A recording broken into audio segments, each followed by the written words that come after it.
fortunate bouzouki players in the Boston area to have had an instrument made by Chris, and it's more than just a tool for music. Let me tell you, it has, through the connection to this place and to this man, it has a life of its own, and I watched it basically be born right on this bench over the course of time, yes, step by step, and Chris brought it to life. Great skill, and I let me tell you, to this day, first of all, it's just incredibly easy to play. It's almost as if it plays itself. It's effortless. I love the natural characteristics, natural tones, colors, the whole design, which was sort of a collaborative effort, right? Yes, it was actually. Yes, yep. And the fact that I can always bring it back and have it adjusted, have it worked on by the guy who actually built it, to me is just irreplaceable in value. So, thank you, Master Chris. Thank you. It's been a pleasure. I love the history of this place, and I love the connection, and there's an awful lot of stories to be told here. So hopefully we'll get some of those on Sunday. Great. So fretless. So It's fretless, no frets. okay. What kind of wood? This is made out of mahogany, which is highly figured, Right. and then black walnut, which is also highly figured. Okay. And this black walnut is what I made the other instrument out of that was very, very fancy. And basically what this wood is for a gun stock, for an English shotgun. Okay, and the wood was extremely expensive, because it's extremely rare. Right. So I got enough out of the blank to actually make a whole wood out of the black walnut, the whole back, and the flames went off on sort of an angle, so I made like a herringbone design on it, Okay. Yep. which really worked out beautifully. And then this one, however, I wanted to make a slightly lighter wood next to a dark wood. I Right. really prefer that. Right. And Nice contrast in sort of a pattern. nice contrast, exactly. And what's interesting is that you continued that. Well, right it's on to the, traditional, to put an overlay, it's called, Yeah. that matches the wood that the back is made That's out. all. That's true for all woods. Not necessarily. A lot of the Arabic instruments will have just a veneer of wood. Right. Like a solid piece of mahogany veneer. That's what I'm no lines. Sometimes they'll actually decorate it with a little inlay in the middle or several inlays or whatever. Yes. Arabic woods tend to be much more elaborate in design. They'll have lots of areas that are, cut in the back and inlaid and so on and so forth. Right. A case in point is like this instrument here. This is one I'm restoring.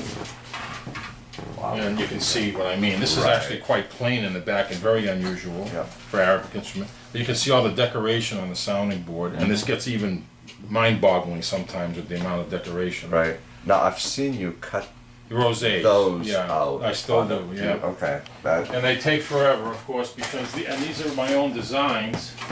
Like a violin maker, for instance. An expert can look at a violin and look at the F holes and determine who the maker was, or at least who the instrument was copied after, because Okay. a lot of modern makers are copying the masters, so obviously they're copying everything. So the F holes on the violin So the are F different holes based on from maker to maker, Okay. and also what's called the scroll, which is the end of the peg box of the violin Right. or the cello or whatever. Right.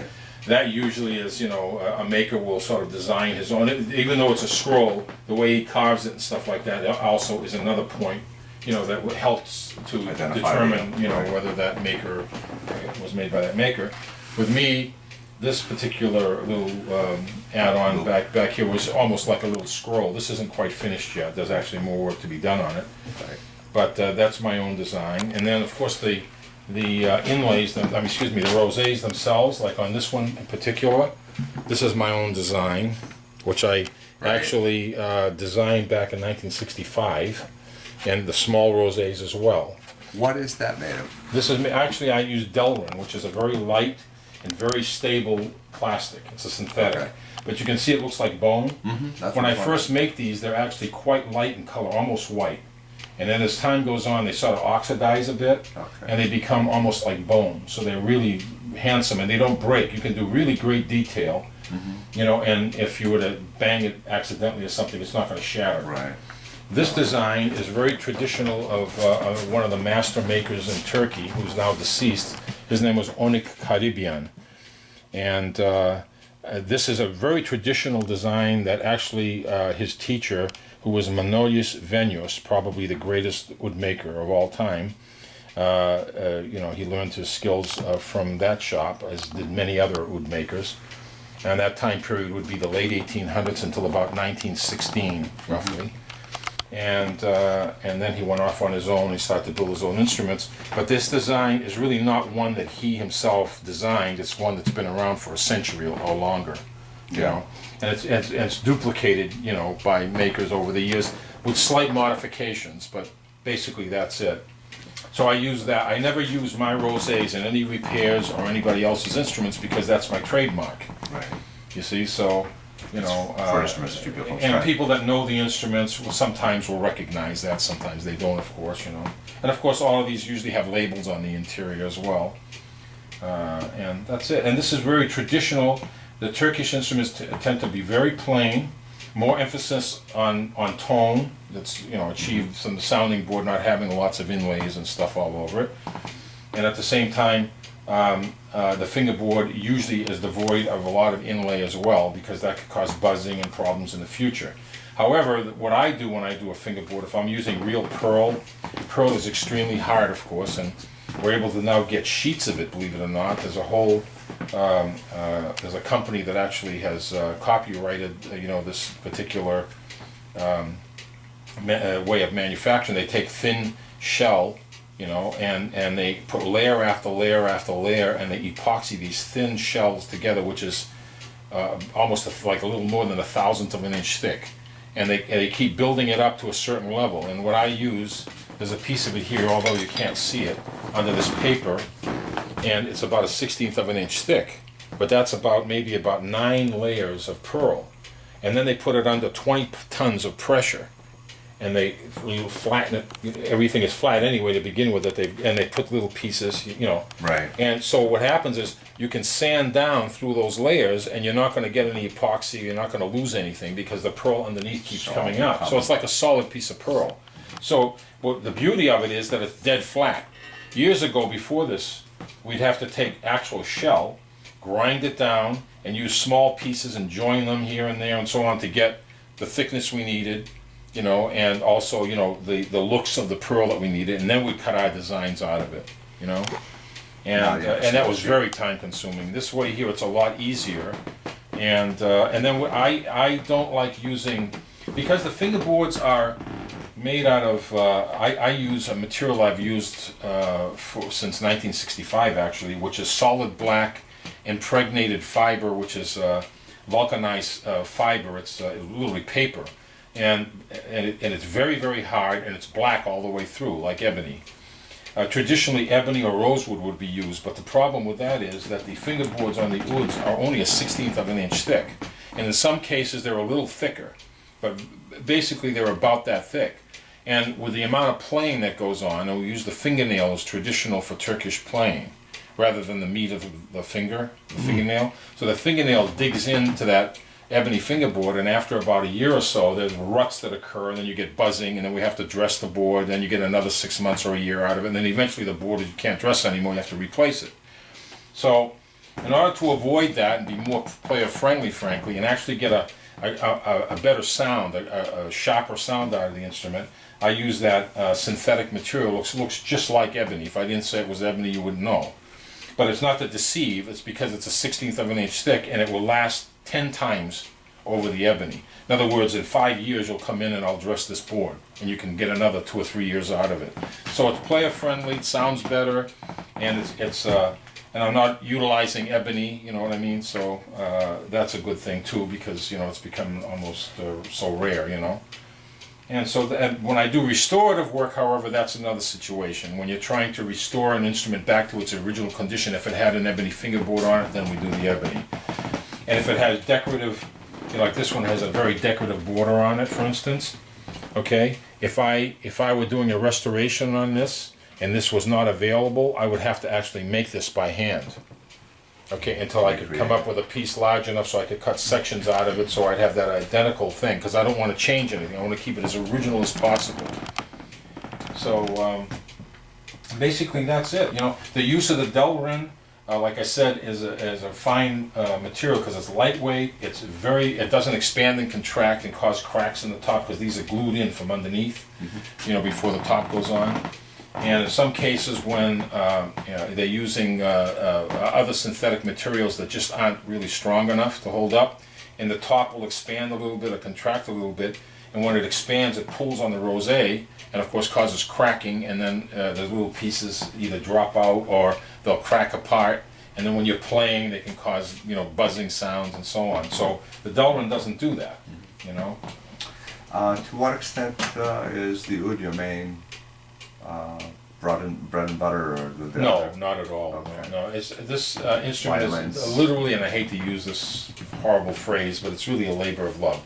I've always loved the sound of the instrument, and therefore, you know, I wanted to build it and taught myself how to do that. And so, you know, the hours that go into making one of these instruments and the cost of the materials, the wood that I use, I buy, I select, and then I put aside for at least 8 to 12 years to dry. So I always have a backup of wood. Now that I'm getting older, I haven't been really buying any wood, you know, because I have so much wood from years that I've had some for 40 years. And that's what I'll use. That's why these sounding boards, there's not a crack in this board at all, and this has been on since 1990. Okay, and this won't crack either, because this is, even though it's a repair, this is an 8-year-old piece of spruce that I've had for 8 years drying. Maybe that's overkill, but you'd be surprised. It really, they hold up really well, you know. The only thing that will crack them, obviously, is manhandling. I mean, putting them in the trunk of your car, or leaving them in the sun, or on a heat register or something. Obviously, you know, you can't prevent that. But under normal care, intelligent care, you know, they don't usually crack. So, you know, that's what I do. But, you know, as far as the hours are concerned, approximately 125 to 135 hours of labor go into making one of these instruments. And because I cut my own rosés, that's one of the reasons why, you know, there's more time involved. In Turkey, it's extremely rare that any of the makers actually make their own rosés. They actually buy them ready cut. And I had a friend of mine who actually lived in Turkey when he was young, came to America, and then when he was about 80 years old, went back again to Turkey to visit some friends that were still alive. And actually I asked him to pick me up to repair instruments with, you know, to pick up some rosés for me. And he found the source, and he said it was amazing. He said he walked in, it was just like he left it 60 years before, when he was like 20 years old. And he said there were all these kids in there, anywhere from the age of around 12 to maybe 20. Most of them are in their teens. He says, and they were just, they had a little light bulb hanging in front of them. They were sitting at a long bench, and they were cutting out either jewelry or whatever, you know, whatever the order was. And if it was rosés, they were just banging these things out like, you know, in their sleep. It was amazing. And what the makers do now is obviously they capitalize on all that labor. They buy them very inexpensively, so they get that whole set, and it saves them a lot of time, because it takes me about 20 hours to cut a set of rosés. And so I say I could have saved 20 hours, but I won't do that, you know. And so then they use that, you know, for that. Of course, nobody really makes their own pegs. You really have to have a machine to do that. Even though I can use, I have a little lathe and I could duplicate a peg, it's a lot of work. I mean, it's ridiculous. So I usually buy the best Swiss-style pegs of really good quality ebony that I'll utilize, you know, to make when I'm making my instruments, and use those also on other instruments that are here for repair if they need to be changed.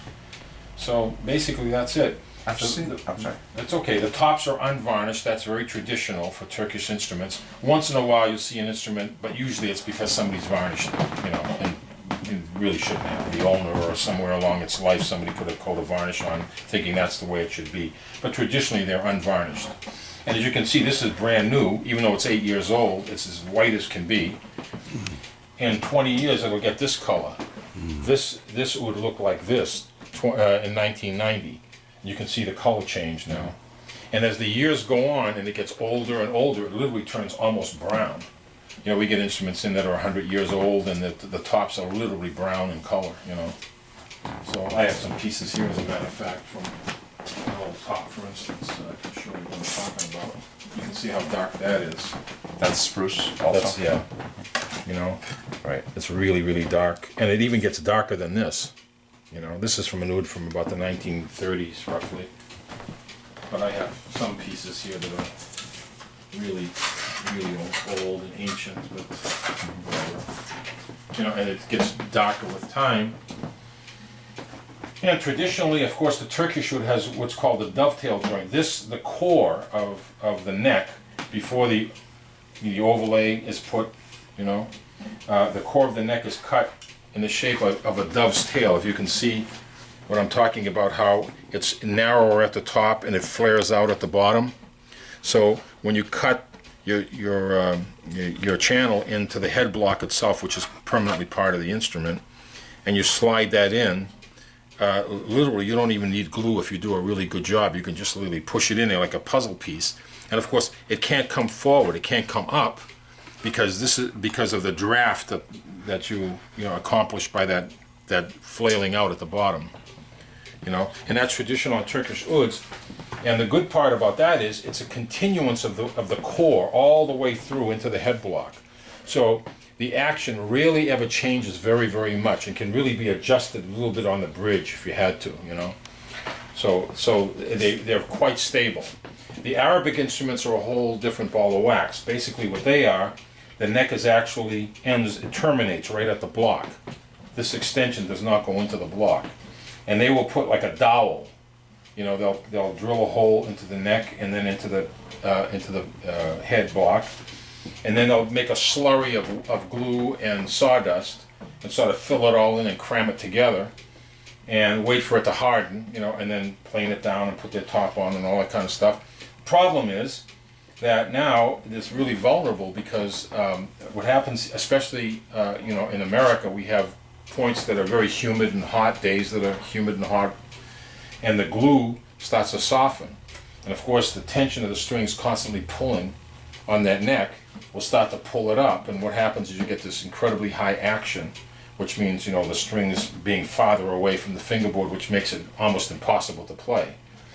And it's difficult to restore those because we now have to cut the neck off. Then I usually drill in at least a third of the way, and then I carve out from the end a dovetail, you know, and then I actually make a dovetail. So what I'm doing is actually basically creating, you know, the more Turkish style. Then I'll carve into through the outside without taking the top off a dovetail, which is very difficult to do, and then, you know, push it together until it finally fits at the right angle and so on and so forth. And then that will prevent further problems, you know, with that neck ever coming up again. Because temporarily you can wedge the neck, which means just cutting it across here about a third of the way in, putting a wedge in there, and that cocks the neck back. But the problem with that is over a period of time it wants to come back up again, you know, because there's really nothing holding it from behind, you know. So that's the difference between the Arabic instruments and the Turkish instruments. The Egyptians favor, most of the makers anyway, favor the Turkish style. They actually do put a dovetail all the way through. But in Damascus, Syria, in Morocco, and so on, you know, this is Iraq and so on, they don't use the dovetail. Or there may be a maker or two. I mean, obviously, I can't say none of them, all of them, you know, do that, but the majority use the old-fashioned method of just the little dowel, you know. I've seen you work on violins and violas and those types That's of my things. mainstay. That's what I was trying Yes, to ask you. I actually have made my living here. If it really wasn't for the violin family and the guitar family, the lute family, and so on, I would have been out of business the first year I was in business. Because there's just no money to be made. I hate to put money, obviously, in front of anything, but you could not make a living making ouds, you know, exclusively. It's impossible because it's an ethnic instrument. Most of the players are amateur players. Those who are professional players really don't see the kind of, how should I say, money, you know, that some of the classical, you know, violin players get, or bluegrass players even, or guitar players, or classical guitar players, or whatever. And And therefore, it's very hard to justify, what I deserve to charge, as an hourly wage, for building an oud. I'd have to be getting, $12,000-14,000 to make it lucrative enough. Sure. As it is, the majority of the instruments that I've actually made, which is about 180 some odd instruments in my lifetime, were made for less than $1,000. And that equated to about $1.75 an hour take-home pay after the overhead and the cost of material. So it's a joke as far as making a living at it. So I can honestly say that since the Mayflower landed, I've probably, and I've done a lot of research on this, I've probably been the only person that's made almost 200 instruments, in the United States. There have been other oud makers, Arabic oud makers, and Armenian oud makers, and Turkish oud makers, and all that have come to the United States, made several dozen instruments, and then realized, there's just no money to be had, this is ridiculous, so they got a regular day job, and that was it, Right. So, I've been fortunate in building a good reputation for myself over the years, because I do put a lot of myself in these instruments, I'm very, very fussy. And I've met a lot of wonderful people along the way, musicians, and a lot of them have become very dear friends and so on. So, I'm really thrilled and happy that I chose that instrument, frankly, to make a living. Even though, frankly, it's the violin family that has really put the blood, the what do you call it, bread and butter on the table. Right. Yeah. And customer base on the violins. On the violins, again, there are many, many violin makers and repair people in the United States. I mean, hundreds and thousands, actually, well over thousands in the United States today. There are schools that teach violin making, and it's become a fashionable thing these days, to actually make a living, and they make a very good living, most of them, if they really are competent and they do a good job and they really work at, I'm not cuckoo. and if they're competent in what they do, they make a reputation for themselves, and they can make a very, very good living at it, And they take a lot of pride in their work, just like I do in mine. To say that you've got some of the world's greatest violins coming in and out of my shop would be a lie, because there are some major shops in the United States that have some of the greatest repair people and knowledgeable people, in that idiom that that I can't compete with, frankly, because they are what they are, And so those great instruments usually get repaired in those shops. However, I have several members of the BSO that have been coming in and out of here for years. A lot of notable people, over the years. I've been here over 40 years. So I've gotten to know these people, work on their instruments. I have worked on Strads, I've worked on Amartis, I've worked on Guarneris. I've worked on some of the great violins, that were produced, most of them in Italy, and back in the golden era of the violin. And I've been, blessed to be able to do that, and also work on just everyday, inexpensive little factory-made instruments for people. I mean, I've never been one to turn my nose up at anybody and, make myself into something that I'm really not. I like to keep that human aspect there. Not to sound like a braggart, but it's true. Sometimes the other shops, they get very snooty, and if you went to them with an inexpensive violin, it's, oh, we don't work on this, this is trash, and that real put down and all, and it's absurd, These people have to have their little violin to play just like anyone else, so why take that away from them? And I could attest to that. The very first bouzouki I ever owned, which was just a little bit of an upgrade from a toy, was actually worked on by Peter. Remember the big hole in the back? Oh, yes, yeah, and I do. Yeah, and that was, I don't want to admit it, but probably 30 some odd years ago. Mm-hmm. Yeah, so that was by no means a high quality instrument, but you made Well, I've been here long enough to see all these guys, most of these guys from when they were kids. I mean, Anthony Pantazelos used to come here every day almost and sit for hours.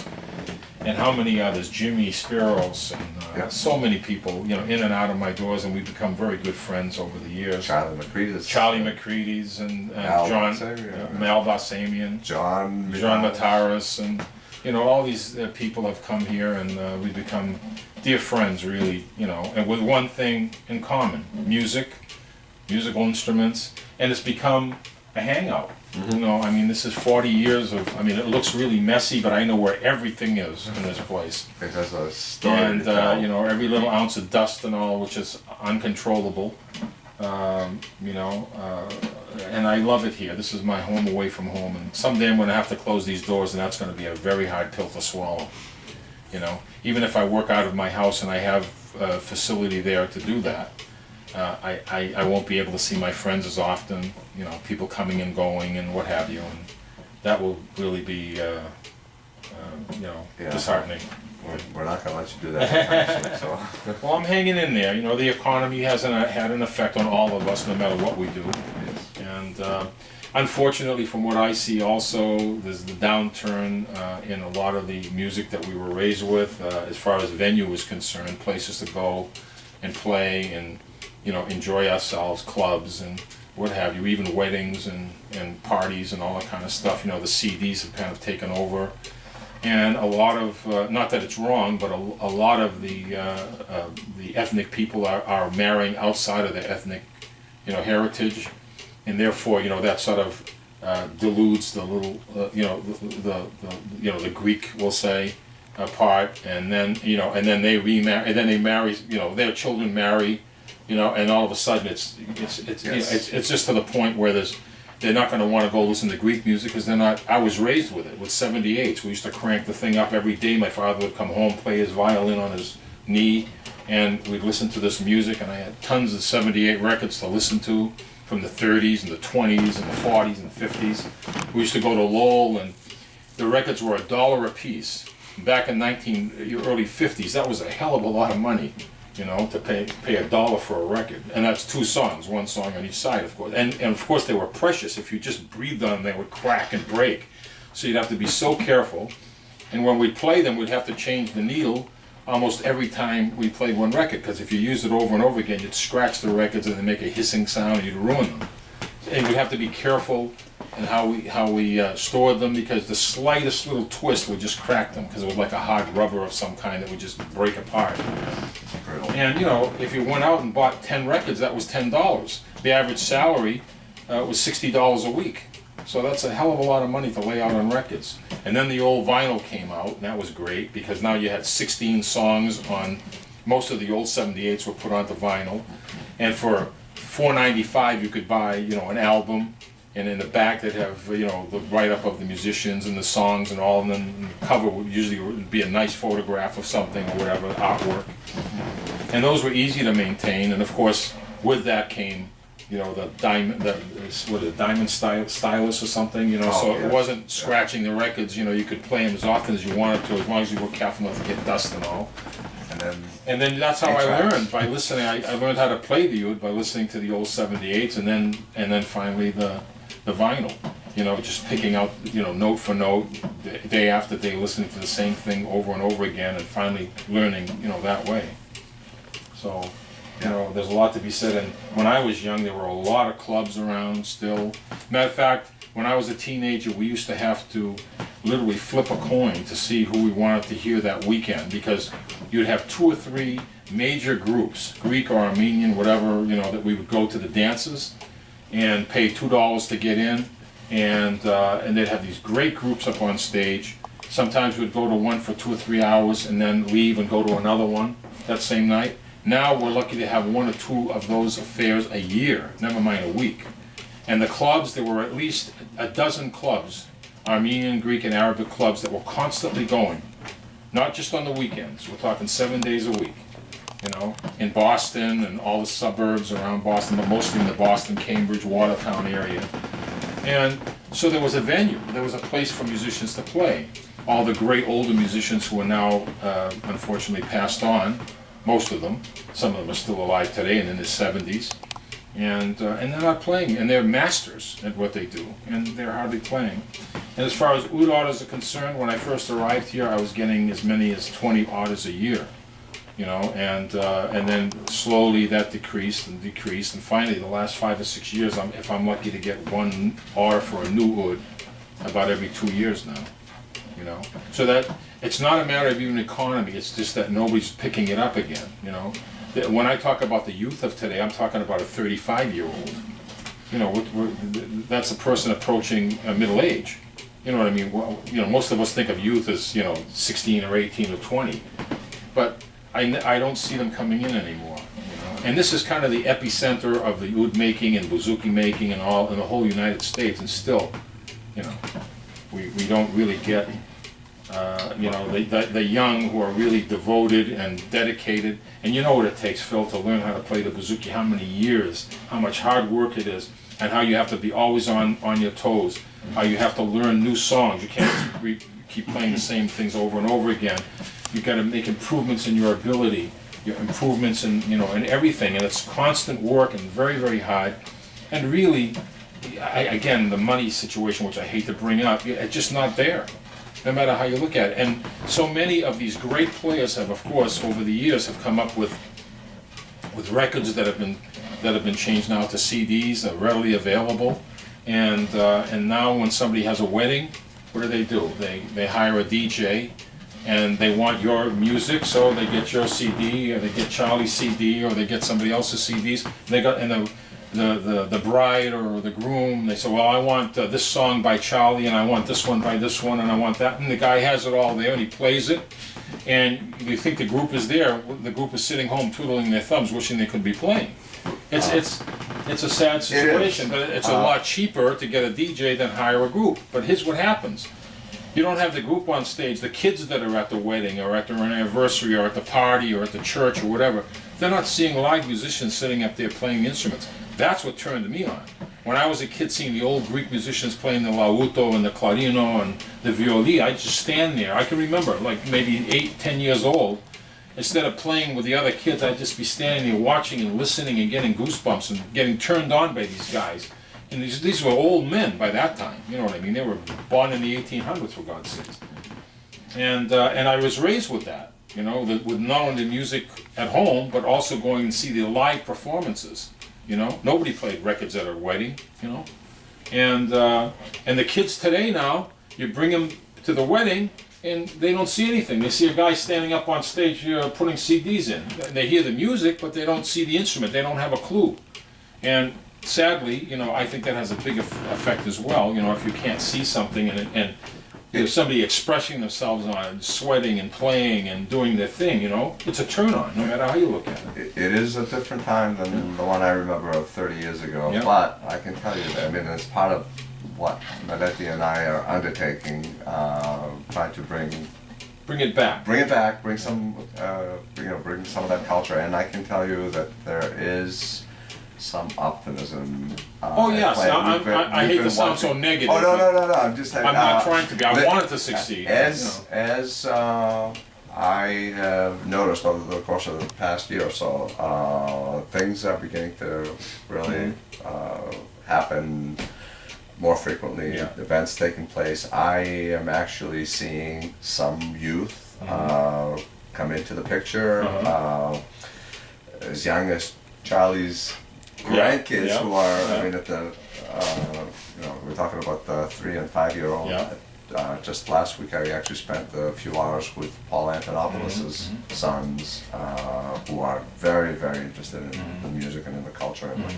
And there are other kids, and I think so long as we each try to do something to keep the cultures alive, and part of this radio program and all the stuff that we're doing is for that purpose and for that reason. There's reason to hope. So, but something else I wanted to actually get into, your craftsmanship in actually building the oud is where your main reputation lies. But I know you to also be an amazing musician. Not only can you build them, you can actually play them. Oh yes, I've heard it. I've played with you. I know. So don't give me that.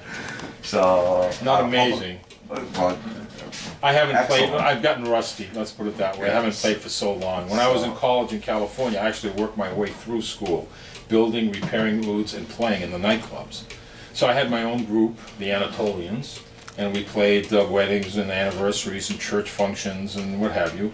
And when I came back to the East Coast to settle,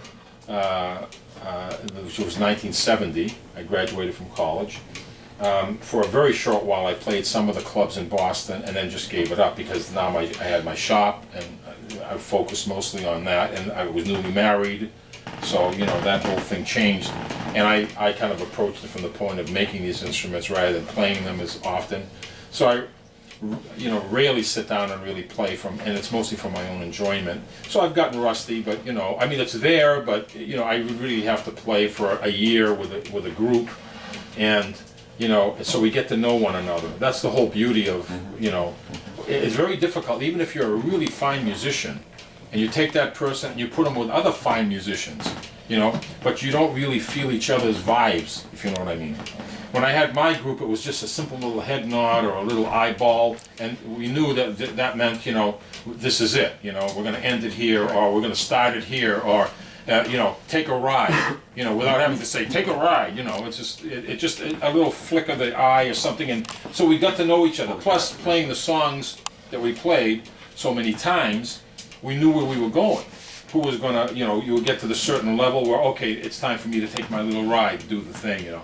It's time to call it quits, it's time to do this, or it's time to play this number, you know, or whatever it is. And you lose all that, obviously, if you're not in the ballpark, you know what I mean? You're doing something entirely different. So, yeah, I can still play, but again, it's sometimes, you know, I'm playing along thinking, where do I go from here? I forgot that run, or I left out something, or whatever the hell it is, or you know, the nakarat in Turkish, the lead-in, you know. Right.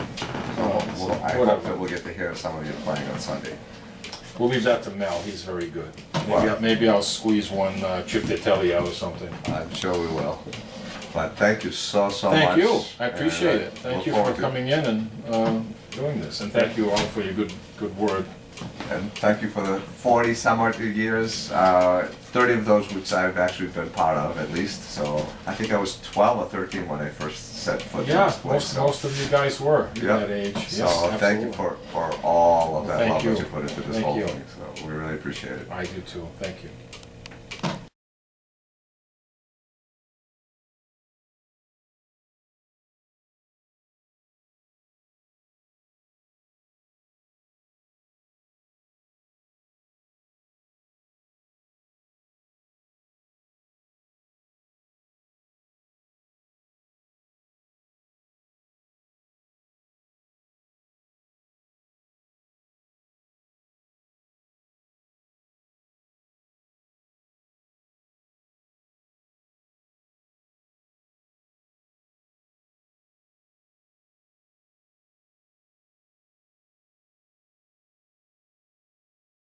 Παιδικά μου χρόνια άφησα τη φωνή.